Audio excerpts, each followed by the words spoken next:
Hey guys, it's Angelo, and today let's have a discussion about Surrender to Madness. A now iconic but underplayed talent, Surrender to Madness has made the Shadow Priest a lot more notorious in many ways, but has lost its time in the spotlight, at least for now that is. There are many reasons why this is the case, but there are still scenarios where it actually outshines its talent competitors. In today's video, we're gonna have a look at why Surrender is not used as frequently anymore, but also where it can still be used very effectively. Now, please excuse my voice by the way, as I am currently sick, so just that you know. As always, sit back, relax, and without any further ado, let's go right ahead and have a look.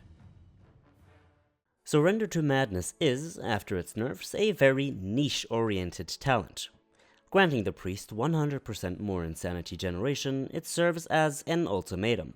Maintain your void form for as long as you possibly can while playing a constantly faster becoming rotation until you cannot hold it any longer, which will result in your death. This gives the priest a lot of interesting opportunities and ideas to play with, but currently puts you on very specific setbacks. 100% insanity generation is not enough to maintain Surrender to Madness effectively beyond 100 void form stacks, and you need a lot of haste in order to reduce the base cooldown of your abilities, which helps you fight against the ever-increasing insanity drain. Compared to the other talents in that row, Legacy of the Void and Shadow Crash respectively, Surrender clearly brings too many cons with it to make it worthwhile at all times. However, despite all of these negative aspects, there are still positive aspects to it, and those make this talent your best choice in certain situations. First off, Surrender to Madness will generally still outcompete the other talents of the row in fights below 4 minutes. Any encounter with a kill window short enough to make the insane DPS you can do in the last 1.5 to 2 minutes worth it, basically always allow the talent to shine.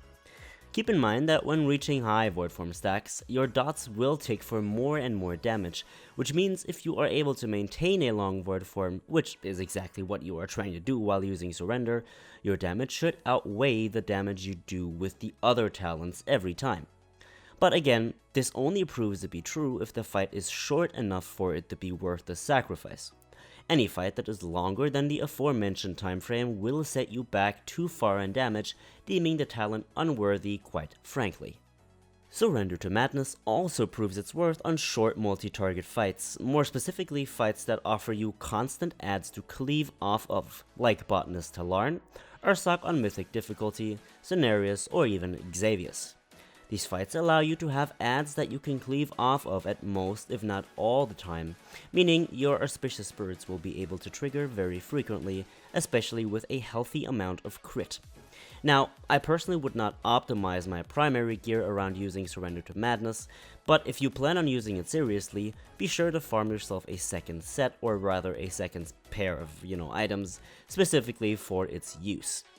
Anything with a lot of haste will be strong, and as 4000 critical strike are perfectly viable for Surrender, you can go for more mastery rather than crit, but when using Auspicious Spirits, which in most cases you should be using alongside Surrender, more critical strike means longer void forms, which results in safer Surrender to Madnesses. Now, to reflect on what we just discussed, Surrender is still a very usable talent despite its nerfs.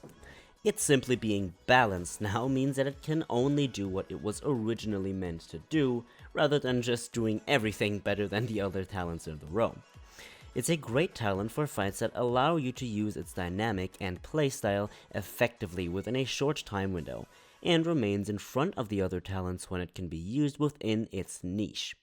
That being said though, I advise against using it during progression for any boss really, excluding Star Augur Atreus. The reason it's used there is a very, very specific one, and we will get to that in the upcoming video. Now, as always, thank you so much for watching, my friends. If you have enjoyed this video, hitting the like button goes a very long way, and if you would like to see more of my content, feel free to subscribe. Have a good one, enjoy your day, and I will see you all in the next one.